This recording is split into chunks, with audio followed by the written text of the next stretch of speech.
एक अमेरिकी खुफिया रिपोर्ट के खुलासे पर आधारित है। जी हाँ, उस खुलासे में बताया गया है कि सन 2025 से 2030 के बीच भारत और चाइना के बीच एक युद्ध हो सकता है, एक बड़ा युद्ध हो सकता है। ऐसा उस रिपोर्ट में खुलासा किया है अमेरिका की एक एजेंसी ने। तो क्या सच में चाइना भारत पे आक्रमण करने की हिमाकत करेगा? क्योंकि भारत की ऐसी तो कोई रणनीति, कोई मंशा, कोई ऐसा इतिहास नहीं है कि भारत ने कभी किसी देश पे आक्रमण किया हो, और चाइना का ऐसा इतिहास बहुत लंबा है। तो क्या सच में चाइना भारत पे आक्रमण कर सकता है, और करेगा तो उसके क्या नतीजे हो सकते हैं? तो चलिए इसी सवाल का जवाब तलाश करते हैं इस वीडियो में।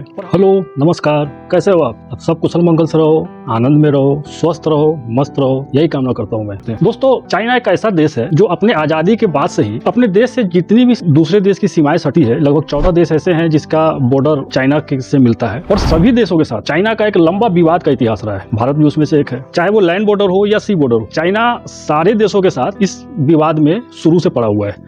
छोटे मोटे देश को तो अक्सर धमकाता रहा है, अपना मनमर्जी करता रहा है। भारत के खिलाफ भी वो काफी साजिशें रचता रहा है, शुरू से रचता रहा है। हालांकि उसकी कोई साजिशें आज तक बहुत कामयाब नहीं हुई, कोई बहुत एडवांटेज चाइना को मिला नहीं 40 साजिशें, जबकि वो 40 साल 50 साल से कर रहा है, लेकिन भारत का कोई खास नुकसान कर नहीं पाया। आज भी चाइना वही खड़ा है जहाँ आज से 30 साल 40 साल पहले था, लेकिन साजिशें करने से वो बाज नहीं आ रहा है। बहुत सारे देशों की जमीन हड़प चुका है, कुछ तो देश को हड़प चुका है, जैसे तिब्बत, शिनजियांग, उनके एक छोटे छोटे देश थे जो ऑलरेडी चाइना हड़प के अपने में मिला चुका हुआ है। भारत का भी एक टुकड़ा, जिसे हम अक्साई चीन कहते हैं, आज के डेट में चाइना के पास है। इस पर मैं आगे बात करूंगा। तो चाइना शुरू से ही सारे अपने देशों के साथ वो इस तरह की हरकतें करता रहा है। हाँ, भारत के प्रति उसका कुछ विशेष निगाह रहता है, वो भारत पे कुछ विशेष शायद लगाव हो। भारत के लिए वो आज से 30 साल 40 साल पहले से साजिशें रचने में, प्लानिंग करने में, कुछ रणनीति बनाने में वो लगा हुआ शुरू से। 30 साल 40 साल पहले से कुछ साजिशों के विषय में मैं आपको बताता हूँ। उसका एक साजिश था जो उसने आज से 40 साल पहले से स्टार्ट किया था। वो एक माओ त्से तुंग करके उनके एक लीडर हुआ करते थे।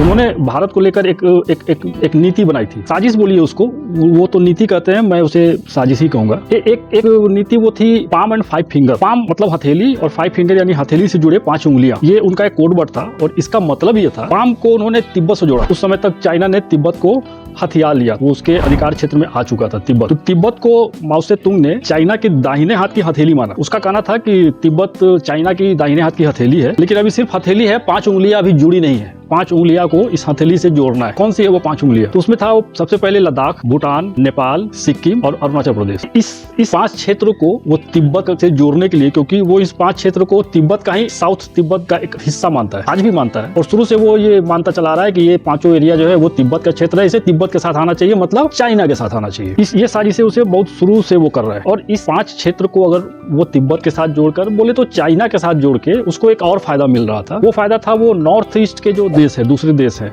वहां तक चाइना का एक एक्सेस हो जाएगा, एक पहुंच हो जाएगा, जहां वो व्यापार कर सकता है, अपने देश से बनी चीजों को वहां बेच सकता है। वो रोड के थ्रू भी बेच सकता है, और आगे जाके वो समुद्र से जुड़ा जो इलाका है जिसमें ऑलरेडी वो व्यापार कर रहा है तो कर ही रहा है। तो ये एक एक्सेस उसको मिलता लैंड के थ्रू इस 5 एरिया के अंतर्गत, जो मैंने बताया, वो अरुणाचल, सिक्किम, लद्दाख, नेपाल और भूटान। तो इन क्षेत्रों को वो जोड़ के एक एक्सेस चाह रहा था नॉर्थ ईस्ट के देशों के साथ। वो आज तक इस साजिश में लगा हुआ है, लेकिन कोई फायदा उसे हुआ नहीं। और हाँ दोस्तों, आगे बढ़ने से पहले मैं गुजारिश करना चाहूंगा आप लोग को कि इंडिया चाइना का संबंध एक ऐसा विषय है जिसे कम शब्दों में, कम समय में डिस्क्राइब करना थोड़ा मुश्किल है। तो हो सकता है ये वीडियो कुछ लंबा बने, लेकिन जो लोग इंडिया चाइना रिलेशंस को बड़ा गौर से देखते हैं, पढ़ते हैं, जिनकी इस संबंध में रुचि है, या इंडिया कॉन्फ्लिक्ट हो किसी भी विषय पे, या इंडिया चाइना रिलेशन पे अगर कुछ समझना हो, पढ़ना हो, ऐसे लोग जो है उनको ये वीडियो बहुत रोचक लगेगी, और ये वीडियो में उन्हें काफी कुछ जानने समझने को मिलेगा। तो वीडियो को बिना स्किप किए पूरे अंत तक देखिए। इसमें आपको काफी कुछ ऐसा मैं बताऊंगा, बहुत लोग तो जानते होंगे, लेकिन कुछ चीजें मैं ऐसी बताऊंगा जो शायद आपको मालूम ना हो। तो बने रहिए मेरे साथ। दोस्तों, मैं हूं आशीष कुमार, और अपने YouTube चैनल आशीष वाणी में आप सबका स्वागत करता हूं। जैसा कि मैं उम्मीद करता हूं पिछले वीडियो को आपने जो प्यार दिया है वो इस वीडियो को भी देंगे, और लाइक, शेयर, सब्सक्राइब जरूर करेंगे। साथ ही बेल आइकन दबा के ऑल का ऑप्शन दबाइए, और अपने प्यारे प्यारे कमेंट्स करके बताइए वीडियो आपको कैसा लग रहा है। तो चलिए शुरू करते हैं। पहले भी वो समझता था कि वो भारत को इस तरह से डरा धमका के, जैसे छोटे मोटी झड़प करता है ना, कभी सैनिक भेज देना, पहले से भारत के साथ करता था। वो कल तक वो भारत के साथ भी मनमर्जियां करता था, आंखें दिखाता था, डराता रहता था। ये और बात है कि चाइना भी आज समझ रहा है कि आज का भारत 1962 वाला भारत नहीं है, पर आज का चाइना भी 1962 वाला चाइना नहीं है। भारत की स्थिति जहां दिनों दिन मजबूत होती जा रही है, चाइना की स्थिति वहीं दिनों दिन खराब होती जा रही है, गिरती जा रही है। बहुत सारे संकटों से वो जूझ रहा है। मैं थोड़ा थोड़ा आपको बताता चलूंगा आगे। तो चाइना को इस चीज का अंदाजा है, लेकिन भारत को परेशान करने में कोई कोर कसर वो छोड़ता नहीं। तो ये पाम एंड 5 फिंगर उसका एक शुरू से पॉलिसी रहा है, जिस पर वो काम कर रहा है। एक और पॉलिसी उसने बनाई थी, मैं जिसे साजिश कहूंगा, वो था वो स्ट्रिंग ऑफ पर्ल्स, मोतियों का माला। चाइना का ऐसा मानना था कि भारत से के समुद्र तट से, जो भारत का जो सी बॉर्डर है या भारत के समुद्र, दूसरे देश जो वहाँ बसे हैं भारत के समुद्री एरिया के आसपास, जैसे मालदीव है, श्रीलंका है, बांग्लादेश है, तो इस तरह के देश जो भारत से सटे हैं और समुद्री एरिया को शेयर करते हैं, सी बॉर्डर को शेयर करते हैं भारत के साथ, तो उन देशों में चाइना अपना नेवल बेस बनाना चाह रहा है, मतलब नौसैनिक अड्डा बनाना चाह रहा है इस सारे देशों में। श्रीलंका के तो पता ही है, उसने हमन टोटा वो 100 साल के लिए उसने लीज पे ले लिया, वो साजिशें कर करके। वो चाइना श्रीलंका को भी दू रहा है और भारत के लिए भी रणनीति तैयार कर रहा है। तो इसी तरह का नेवल बेस, जैसे अभी मालदीव में आपको पता ही है, मालदीव ऑफर कर रहा है चाइना को अपने नेवल बेस देने के लिए, तो इस तरह का नेवल बेस भारत से सटे जो देश है, जो समुद्री एरिया को शेयर करते हैं भारत के साथ, उन सभी जगह पे अपना नेवल बेस डाल रहा है या डालना चाह रहा है। वो शुरू से स्ट्रिंग ऑफ पर्ल्स उसकी ये नीति थी, वो शुरू से चल रहा है। तो इस नीति के थ्रू वो भारत को घेरने का प्रयास कर रहा है कि अगर कभी युद्ध हो तो यहाँ से हम भारत पे अटैक कर सके, युद्ध ना हो तो इस जगह पर जो सैनिक रहेंगे, चाइनीज सैनिक रहेंगे, वो भारत की गतिविधियों पर नजर रख सके, एक तरह से बोलिए तो भारत की जासूसी कर सके। इसलिए उसे इन सब जगहों की जरूरत है। वो आज भी काम कर रहा है। ऑलरेडी वो, जैसे मैंने बताया, श्रीलंका का पोर्ट तो दिल्ली ले चुका है और दूसरे पोर्ट तक उसका पहुंच हो, एक्सेस हो, इसलिए वो वैसे देशों को या तो लोन के थ्रू या डरा धमका के या किसी तरह बहला फुसला कर वहां अपना नेवल बेस बनाना चाह रहा है, जिसको वो स्ट्रिंग ऑफ पर्ल्स कहता है, मोतियों का माला। और ये एक रणनीति है जिससे वो भारत को घेरना चाह रहा है। इससे मुझे नहीं लगता कि 10% फायदा भी चाइना को हुआ हो, जिससे वो भारत को नुकसान पहुंचा सके या भारत को परेशान कर सके। ऐसा इन नीतियों की वजह से अभी तक कम से कम मुझे तो नहीं दिखा है। आप में से अगर किसी लोग को ऐसा लगता हो कि ऐसा कुछ फायदा हुआ है चाइना को, तो कमेंट सेक्शन में जाके मुझे बताइए, मैं उसे पिनअप करूंगा इसे अगले वीडियो में। तो ये दूसरा उसका एक चाल था, स्ट्रिंग ऑफ पर्ल। तीसरा वो जो शुरू से करता रहा है, वो सबको पता है, वो है प्रो पाकिस्तान। तो पाकिस्तान को इस तरह से खाद पानी देकर मजबूत कर रहा है कि कल के डेट में अगर स्थिति खराब होती है चाइना के साथ भारत की, तो पाकिस्तान के तरफ से एक फ्रंट खुल सके, वार फ्रंट खुल सके और भारत को दो तरफ उलझा के रख सके चाइना। इसलिए वो पाकिस्तान को भी खाद पानी देता रहता है, समय समय पे कर्ज देता रहता है। और क्योंकि पाकिस्तान से चाइना को अपना भी बहुत सारा फायदा है, एक दो फायदा मैं फिर आपको आगे बताऊंगा। तो ये फायदा, बहुत सारा फायदा है। जैसे चाइना पाकिस्तान में टोटल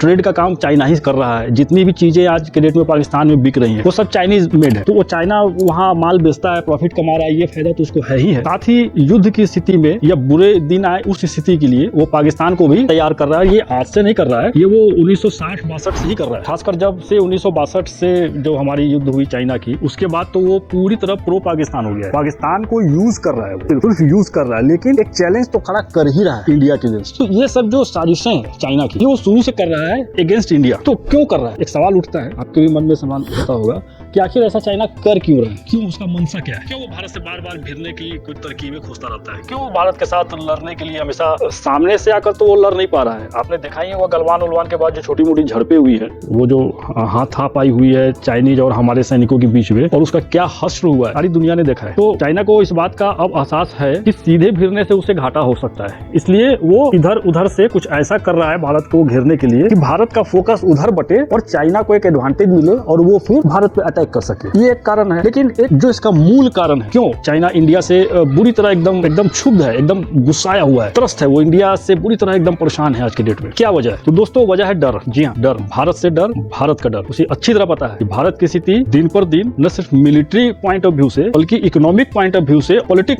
पॉइंट ऑफ व्यू से, ये सारे तरीकों से भारत की स्थिति आज के डेट में बहुत ज्यादा बूम कर रही है, बहुत ज्यादा ग्रूम कर रही है। और भारत आज के डेट में पहले जैसा भारत देश नहीं रहा, बल्कि अब तो वो अमेरिका, यूरोप से भी आंख में आंख डाल के बात कर रहा है। और इसने भारत ने खुद ने अपने दम पे किया है। ऐसा नहीं है कि भारत के पीछे कोई दूसरे तीसरे देश खड़े हैं कि तुम चाइना को ललकारो। है, अमेरिका है, मैं मानता हूँ, यूरोप की कुछ कंट्रियां हैं, वो भारत को सपोर्ट कर रही हैं, लेकिन वो सपोर्ट एक लिमिट तक ही होता है। सभी जानते हैं आज के डेट में कोई भी देश किसी भी देश का एक हद तक ही सपोर्ट करता है, क्योंकि सबका अपना नेशनल इंटरेस्ट होता है। जब तक किसी देश को अपना फायदा नुकसान नहीं होता होगा, तब तक वो किसी दूसरे देश के साथ उस तरह का सपोर्ट नहीं कर पाएगा जितना करना चाहिए। तो ठीक है, अमेरिका है, भारत के साथ है, यूरोपियन कंट्री भी कुछ है जो भारत के पीछे है, लेकिन लड़ाई भारत को खुद लड़नी है, भारत ने खुद ने फेस करना है। तो इस स्थिति में भारत भी कोई कमजोर नहीं है और आज के डेट में भारत जवाब दे रहा है। लेकिन चाइना का डर भारत को लेकर कुछ दूसरा है। मैं छोटे छोटे पॉइंट में आपको बताने की कोशिश करता हूँ। चाइना का डर का एक सबसे बड़ा कारण उसका पाम है, जो मैंने अभी आपको बताया है, यानी कि तिब्बत। वो तिब्बत जो चाइना का भी इंटीग्रल पार्ट है, जैसा चाइना बताता रहा है। अब चाइना को ये डर लग रहा है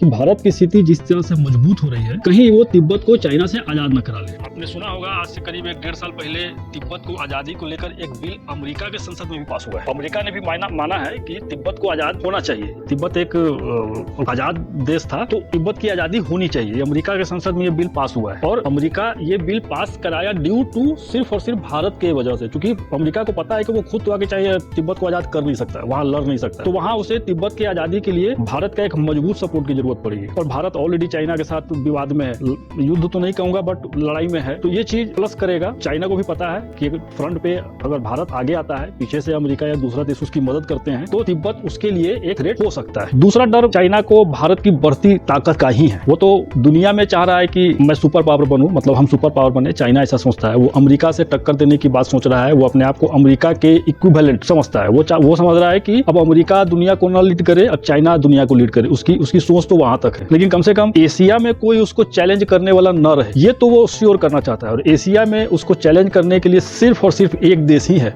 वो है अपना प्यारा भारत। और भारत ही उसको चैलेंज कर रहा है और कर सकता है। जिस तरह से इकोनॉमिक बढ़ रही है इंडिया की, और इकोनॉमिक बढ़ रही है उसके साथ साथ मिलिट्री पावर भी बढ़ रही है। और सबसे बड़ी बात, इंडिया खुद से हर उस चीज का निर्माण कर रहा है जो अगर बुरे हालात हो किसी देश का, तो वो सारा चीज अपने देश के अंदर ही निकाल सके, बना सके, सर्वाइव करा सके, ये कोशिश भारत कर रहा है। यानी कि अगर कभी कभी होता है ना कि युद्ध अगर किसी देश के साथ हो रहा हो और जिस देश के साथ युद्ध हो रहा है उसका कोई अगर दोस्त हो, तो वो उस देश का मदद नहीं करता है जो उसके दोस्त देश के खिलाफ लड़ रहा है। अगर युद्ध का कोई पार्ट्स चाहिए, कोई बम चाहिए, कोई इस तरह का मिसाइल या फाइट, जनरली युद्ध के समय जो देश युद्ध में है, अगर वो किसी दूसरे देश से कोई हथियार या युद्ध से जुड़ी कोई सामान, कोई प्रोडक्ट खरीदता है, तो उस समय या तो उस चीज का दाम बढ़ा देती है जिस देश का वो सामान है जो बेचना चाह रहा है, वो देश जनरली उसका दाम बढ़ा देती है या फिर रोक देती है ताकि वो अपना फायदा उठा सके इस युद्ध के दौरान। तो ऐसा अक्सर भारत के साथ भी होता रहा है। भारत पहले से जो युद्ध लड़ा है उसमें कई बार ऐसा हुआ है। भारत पाकिस्तान के समय के युद्ध के समय देख लीजिए, या भारत चाइना के समय के युद्ध का देख लीजिए। बहुत सारा ऐसा चीज है जो युद्ध के समय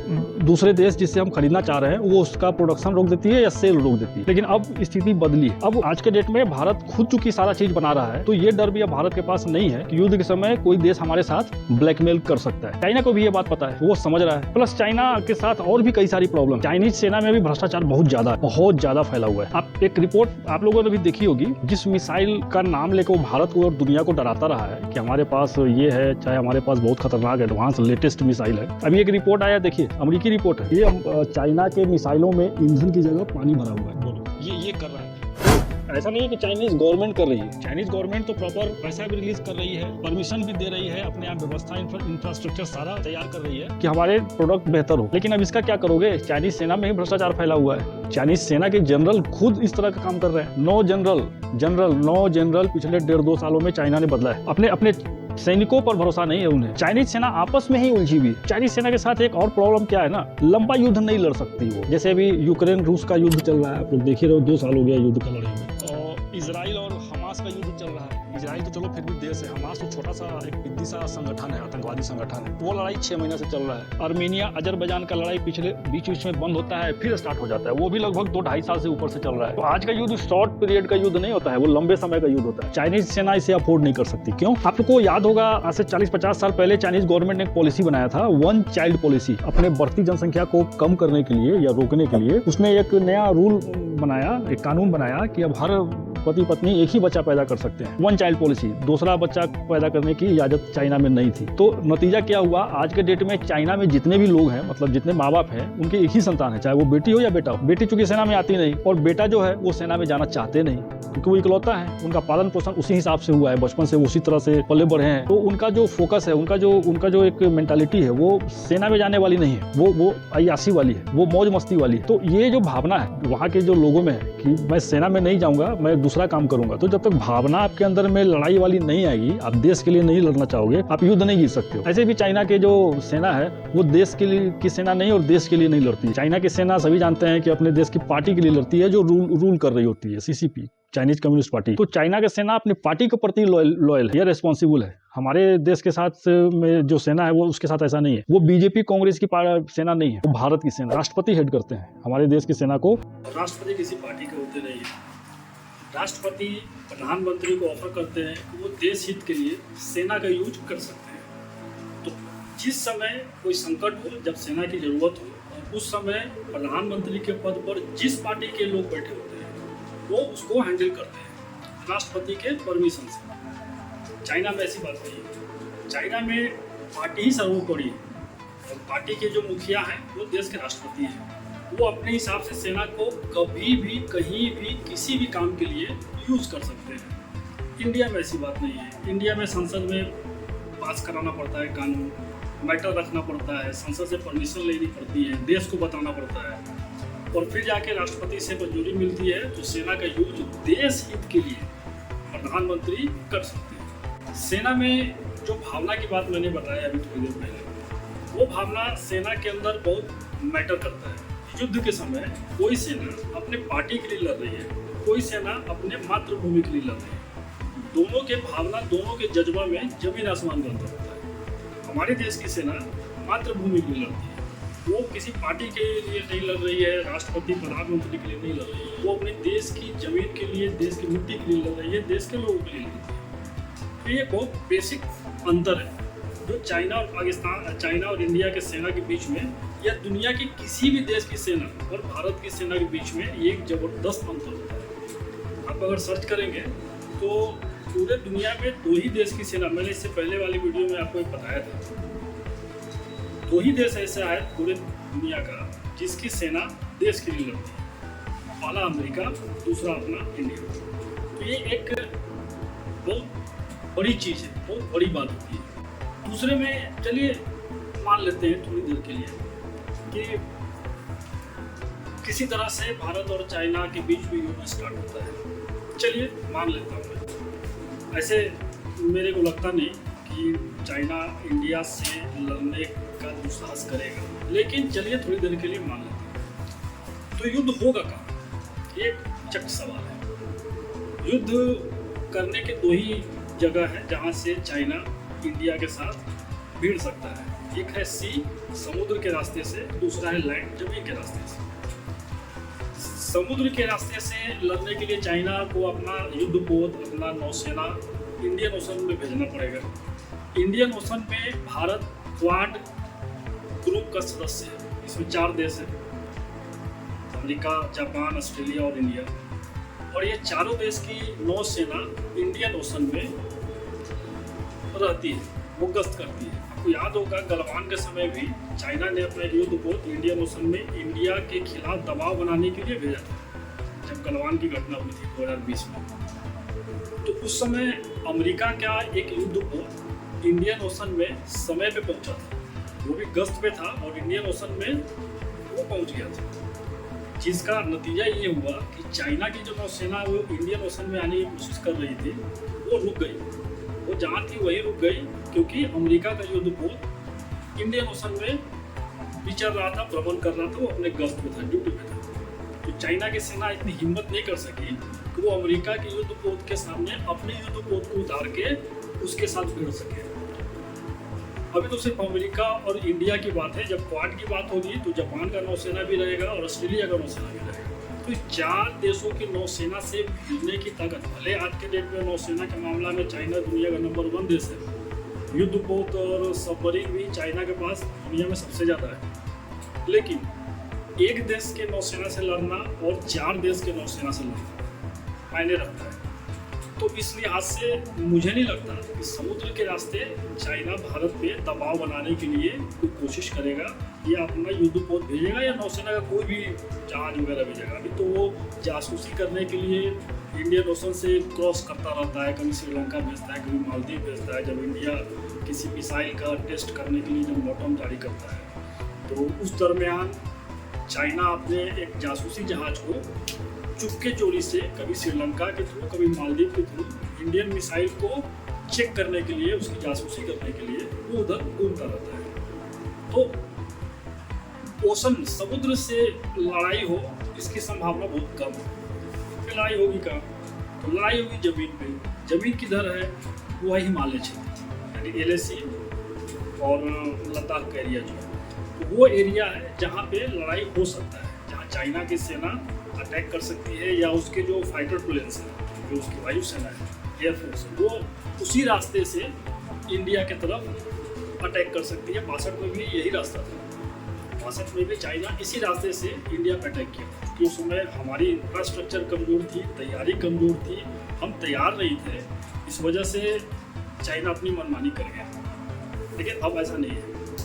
अभी क्या है, जो पहाड़ी इलाका है जहाँ युद्ध होने की संभावना मैं बता रहा हूँ, लद्दाख हो, अरुणाचल प्रदेश हो, ये माउंटेन एरिया जो LAC का इलाका है, तो वहाँ पे लड़ने के लिए एक विशेष काबिलियत की जरूरत होती है किसी भी देश की सेना। काबिलियत क्यों? काबिलियत इसलिए क्योंकि वो हाई एल्टीट्यूड एरिया है, वो जमीन से, समुद्र तल से काफ़ी ऊंचाई पर वो इलाका है जहाँ ऑक्सीजन और तापमान दोनों कम होता है। लड़ाई की बात तो छोड़िए, वहाँ सरवाइव करना, जिंदा रहना ही अपने आप में एक चैलेंज है। आप कहीं भी सर्च कर लो, कहीं भी पता करो, जो हाई एल्टीट्यूड एरिया होता है जहाँ ऑक्सीजन और तापमान की कमी होती है, वहाँ आपको सांस लेने में दिक्कत, रोज़मर्रा की काम करने में दिक्कत, खाना बनाने का दिक्कत, पानी का स्टोरेज का समस्या, गर्मी का समस्या, गर्मी मतलब गर्मी जो हम लेंगे ठंड के कारण, और एवलांच, वहाँ तूफान आता है, वहाँ ठंडी हवाएं चलती हैं। वहाँ ऐसे ही जिंदा रहना अपने आप में बड़ा चैलेंज है, और उसमें युद्ध करना अपने आप में बहुत बड़ा चैलेंज है। जो इस तरह के माहौल और इस तरह के एरिया में युद्ध लड़ने के लिए एक माउंटेन ब्रिगेड बनाती है देश में। वो लोग करता क्या है कि एक टुकड़ी तैयार करती है, उसको ट्रेनिंग दिया जाता है, उस जगह पे रखा जाता है, उस माहौल में उसे डाला जाता है ताकि वहाँ के माहौल, वहाँ के हवा पानी में वो अभ्यस्त हो जाए। तो इस तरह का माउंटेन ब्रिगेड एक बनाना पड़ता है जो इस तरह के एरिया में लड़ाई कर सके। चाइना के पास आज के डेट में माउंटेन ब्रिगेड नहीं है, इंडिया के पास है। और माउंटेन ब्रिगेड की बात को थोड़ी देर के लिए मैं छोड़ भी दूँ तो आप गूगल सर्च कर लो, किसी भी किताब में पढ़ लो, आप कहीं भी जाके पता कर लो, पूरे दुनिया में हाई एल्टीट्यूड पे, ऊंचाई वाले जगह पे लड़ाई लड़ने की जो काबिलियत और जो अनुभव है वो भारत के सैनिकों में सबसे ज़्यादा है। अमेरिका भी मानता है, यूरोप भी मानता है, सारे दुनिया के बड़े बड़े देश इस बात को मानते हैं, क्योंकि उन लोगों के पास एक तो ऐसा कोई एरिया नहीं, हिमालय है नहीं, हिमालय से भारत के पास, भारत चाइना के पास में, तो हिमालय से सटे देश ही इस तरह के माहौल में अपने आप को ढाल सकते हैं, तैयार कर सकते हैं, अपने सैनिकों को तैयार कर सकते हैं, क्योंकि ये चीज़ यहाँ पे है। अमेरिका, यूरोप और दूसरी जगह हिमालय नहीं है, उस तरह का वातावरण नहीं है, उस तरह का हाई एल्टीट्यूड एरिया नहीं है, तो फिर वो ट्रेनिंग कराएं भी तो कैसे कराएं? तो उनके पास, दुनिया में किसी देश के पास हाई एल्टीट्यूड पे लड़ाई करने लायक काबिलियत और अनुभव सिर्फ और सिर्फ भारत के पास है। दूसरे में क्या है, हमारी सेना जो है वो LAC में, लद्दाख के पास हो, LAC के पास हो, वो ऊंचाई वाले एरिया पे है, वो हाइट पे है। चाइना की सेना लो एरिया पे, लो लैंड पे, मतलब ऊंचाई पे बैठे हमारे सैनिक चाइना के पूरे सेना को देख सकते हैं, क्योंकि वो नीचे, उसके एक्टिविटी को देख सकते हैं, उसके संख्या को देख सकते हैं, उसके इक्विपमेंट्स को देख सकते हैं, वो क्या क्या तैयारी कर रहा है, वो सारा चीज़ इंडियन आर्मी के निगाह में रहता है। लेकिन नीचे से ऊपर देखना और ऊपर के पीछे क्या हो रहा है ये देखना, ये मुश्किल है। इस एरिया में ये एडवांटेज भी इंडियन आर्मी के पास है। यही वजह है कि चाइना जहाँ पे है वहाँ से 1 सेंटीमीटर, इंच की बात मैं नहीं करूँगा, सेंटीमीटर, 1 सेंटीमीटर भी आगे नहीं बढ़ पाया है, क्योंकि वो पता है कि वो जो भी एक्टिविटीज़ कर रहे हैं वो इंडियन आर्मी की निगाहों में है, वो जान रहे हैं। तो जैसे ही वो अपनी लिमिट को क्रॉस करेंगे, इंडियन आर्मी करेगी। और यहाँ पे एक फायदा इंडियन आर्मी को और भी है कि इंडियन आर्मी छीप के वार करेगी, क्योंकि वो हाइट एरिया में वो लोग देख नहीं पाएंगे नीचे से, तो वो संख्या में कम भी हो तो ज़्यादा से ज़्यादा लोगों को देख के उसको डिस्ट्रॉय कर सकते हैं, नष्ट कर सकते हैं दुश्मन देश की सेना को। बट चाइनीज सेना, जो दुश्मन देश की सेना, वो जो नीचे है, वो ये पता नहीं कर सकती कि ऊपर में कितने लोग और कहाँ कहाँ पे। दूसरे में फाइटर प्लेन की बात करूँ, फाइटर प्लेन भी अगर उस एरिया में, इंडियन एरिया में अगर अटैक करने की सोचते हैं तो फाइटर प्लेन को भी उड़ने के दरमियान ऑक्सीजन की जरूरत होती है, और उनका फ्यूल जमे नहीं, उस तरह का एक बनाना पड़ता है, एक सिचुएशन बनाना पड़ता है ताकि फाइटर प्लेन को ऑक्सीजन मिलता रहे, उसका इंजन काम करता रहे, वो फ्लाई कर सके और अटैक कर सके। तो ये डिसएडवांटेज चाइना एयरफोर्स को है, बट इंडियन एयरफोर्स को इसलिए नहीं है क्योंकि इंडियन एयरफोर्स जो हाइट पे है उसके समतल ही उसका अपना एरिया शुरू होता है और बगल में उसका बेस है। यानी जिस एरिया पे इंडियन आर्मी आज के डेट में डिप्लॉयड है उससे सटे इलाके में और उसी समानांतर एल्टीट्यूड पे इंडियन आर्मी का बेस है, वो वहाँ अक्सर उड़ान करती है, अपना रूटीन अभ्यास करती है, तो उनको वो प्रॉब्लम फेस नहीं करना पड़ेगा जो चाइनीज एयरफोर्स को और चाइनीज सोल्जर्स को फेस करना पड़ेगा। ये कुछ ऐसी बातें हैं जो इंडियन आर्मी को एडवांटेज देती है, एज देती है, और चाइना को ये डिसएडवांटेज, चाइना को इस चीज़ का एक लॉस है। यही वजह है, आप इस पर सर्च करें, इस पर अगर आप गौर करेंगे तो चाइना एक लिमिट पर आकर रुका हुआ है पिछले 2 साल से, वो बढ़ नहीं पा रहा है। लद्दाख की बात कर रहा हूँ, वो आगे बढ़ नहीं पा रहा है और शायद आगे बढ़ भी नहीं पाएगा। बहुत जगह से तो चाइना ने अपनी सेना को विड्रॉ कर लिया, वापस बुला लिया है। 1-2-3 पॉइंट बचे हैं, वो भी मान के चलिए आप बहुत जल्द वहाँ से भी वो वापस बुला लेंगे अपनी सेना को। अब दूसरी बात अगर मैं आपसे ये कहूँ कि चलिए थोड़ी देर के लिए युद्ध होता है, तो युद्ध लड़ने के लिए पैसे की जरूरत होती है, धन की जरूरत होती है, सभी जानते हैं। धन के मामला में इंडिया आज के डेट में मोटा मोटी आप समझिए उसके पास पैसे की कमी नहीं है। इंडियन आर्मी के लिए या इंडियन किसी भी चीज़ के लिए जो इंडिया के लिए ज़रूरी है, इंडियन गवर्नमेंट के पास सफिशिएंट पैसा है, उस पैसे को यूज़ कर सके क्योंकि उसका जीडीपी ग्रोथ बढ़ रहा है, उसके पास पैसा आ रहा है, इंडिया में एफडीआई आ रहा है, इंडिया पैसे से खेल रहा है। आज के डेट में इंडिया पैसे के मामला में बहुत मजबूत है, वो लड़ाई को बढ़ा भी सकता है, 1 साल, 1.5 साल, 2 साल, 3 साल लड़ सकता है। चाइना में क्या है, अभी चाइना एक बहुत इकोनॉमिक क्राइसिस से गुजर रही है। चाइना के जीडीपी का 1.5 से 2% रेवेन्यू आता है वहाँ के रियल एस्टेट से, और चाइना की एक रियल एस्टेट कंपनी है एवरग्रांडे, तो दुनिया की सबसे बड़ी रियल एस्टेट कंपनी है जो अपार्टमेंट्स बनाते हैं, मकान वगैरह बनाते हैं, फिर उसको सेल करते हैं। पूरे चाइना के अलावा विदेश में भी इस तरह के कॉन्ट्रैक्ट लेती है वो, और सबसे बड़ी दुनिया की कंपनी है रियल एस्टेट के मामले में। वो एवरग्रांडे आज के डेट में बैंकरप्ट है, उसके ऊपर लोन है, उसके ऊपर इतना पैसा नहीं है कि वो अपने कर्मचारियों को जो उनके ऑफिस में काम करते हैं उनको सैलरी दे सके। एवरग्रांडे लोन भी ली है चाइना के बैंकों से, जिसे वो चुका नहीं पा रही। तो उस रियल एस्टेट को बचाने के लिए चाइनीज गवर्नमेंट शी जिनपिंग ने और भी ऊपर से पैसा डाला है एवरग्रांडे। उन्होंने पैसा दिया कि इस पैसे को लीजिए, फिर आप अपने आप को बूस्टअप करिए और जो सेक्टर आप चला रहे हैं जिससे चाइना को प्रॉफिट हो रहा है, इसको आप बूम कीजिए। 1 से 2 बार चाइनीज गवर्नमेंट ने हेल्प के तौर पर वो दिया रियल एस्टेट कंपनी, बट 6 महीना वो सर्वाइव कर पाया। फिर आज के डेट में एवरग्रांडे जो कंपनी है वो पूरी तरह फ्लॉप, तो पैसा जो 1.5 से 2% रेवेन्यू जो जीडीपी का हिस्सा था वो बैठ चुका है।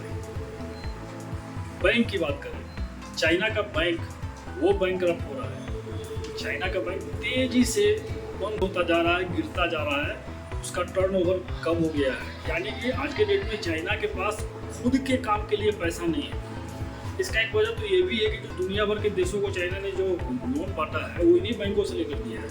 पैसा तो कहीं से आ नहीं रहा है, क्योंकि चाइना तो पैसा लेने के लिए कर्ज देता नहीं है, वो तो पैसा देकर वहाँ जमीन, वहाँ के कुछ चीज़ों को अपने ऊपर अपने लिए वो लेना चाह रहा है, मतलब वो जो उसकी मंशा है। पैसा तो उसका डिमांड होता नहीं है, तो इस वजह से चाइना के बैंकों में पैसा आया नहीं। पैसा तो निकला लेकिन आया नहीं, तो फिर चाइना का अपना जो सर्किल है, अपना जो उसका पैसे का जो टर्नओवर होता है वो ठप पड़ा हुआ है। पता कर लीजिए, कहीं भी देख लीजिए आप, पूरे चाइना का बैंक का स्थिति आज के डेट में बहुत गड़बड़ है। तो ये सब जो इकोनॉमिक क्राइसिस हो रहा है ये भी तो मायने रखता है। चाइना भी इस बात को समझ रहा है। आप देखिए, समय समय पर वो भारत को मस्का लगाने से भी बात नहीं आता है। वो अक्सर बोल रहा है कि ये बॉर्डर डिस्प्यूट के कारण 2 देशों के संबंधों पर, बायलैटरल रिलेशन पर असर नहीं पड़ना चाहिए।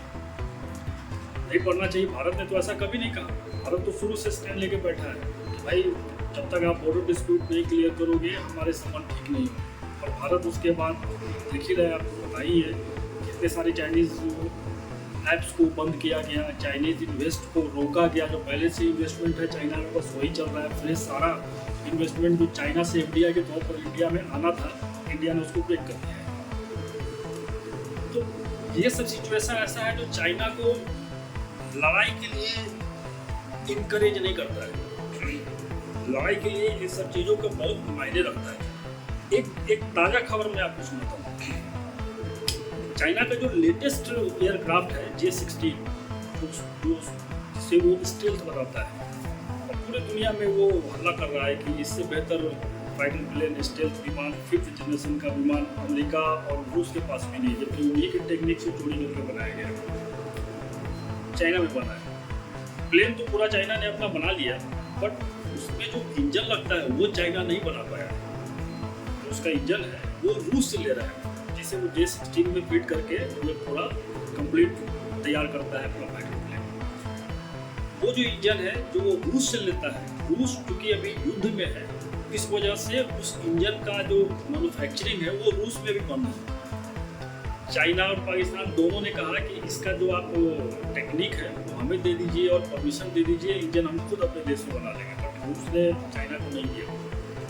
पाकिस्तान इसलिए उसमें लगा हुआ था क्योंकि पाकिस्तान भी J-16 चाइना से मांग रहा है और वो मिलेगा उसे तभी जब उसके पास इंजन का फैसिलिटी होगा। जब वो तैयार हो पाएगा तभी तो चाइना पाकिस्तान को देगा या चाइना खुद के लिए इस्तेमाल करेगा। तो वो जो इंजन है जो रूस में बनता है वो रूस में आज के डेट में बनना बंद हो गया है। और उससे बड़ी बात और मज़ेदार बात जो मैं बताने जा रहा हूँ वो सुनिए, लेटेस्ट न्यूज़। चाइना ने J-16 का इंजन बनाने का ठेका इंडिया को दे दिया है।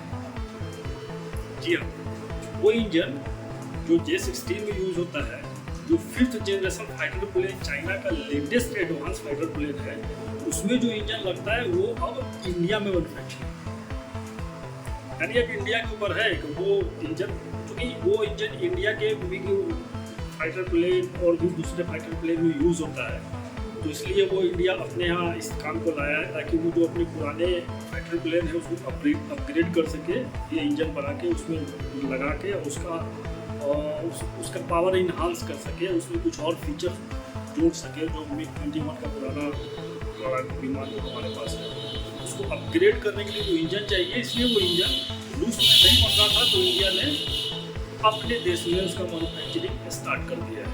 तो ये एक बड़ा झटका है चाइना के लिए, क्योंकि चाइना जिस विमान पे कूद रहा था उसका इंजन अब इंडिया में बन रहा है। और इंडिया कभी भी युद्ध के सिचुएशन में, जैसा मैंने थोड़ी देर पहले आपको बताया कि युद्ध के समय जो देश हथियार सप्लाई करते हैं युद्ध वाले देश को, वो ऐसी सिचुएशन का फ़ायदा उठाते हैं, या तो मैन्युफैक्चरिंग रोक देते हैं या फिर सप्लाई रोक देते हैं या फिर दाम बढ़ा देते हैं या फिर दूसरे तरह के कोई कंडीशन लगाते हैं।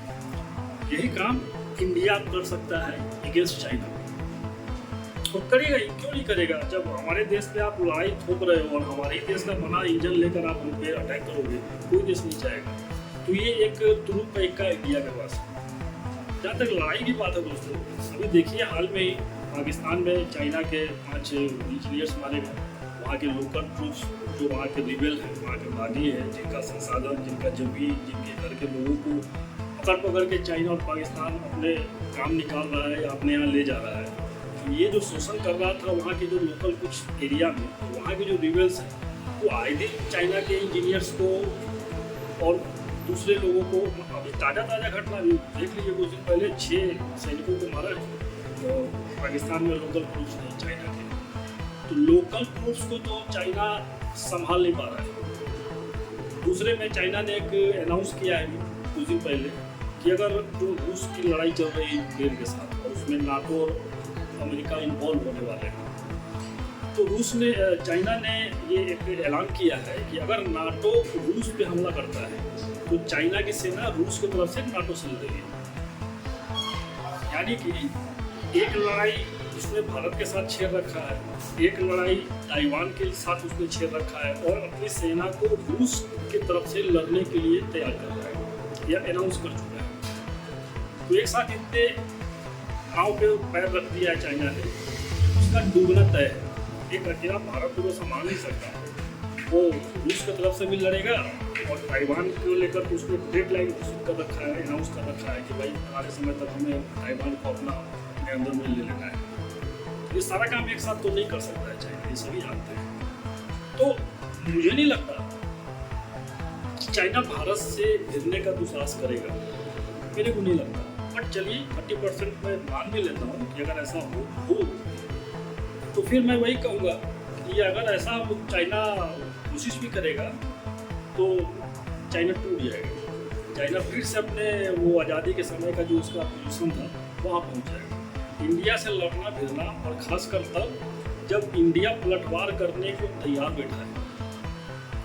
आसान नहीं है इंडिया को झेलना।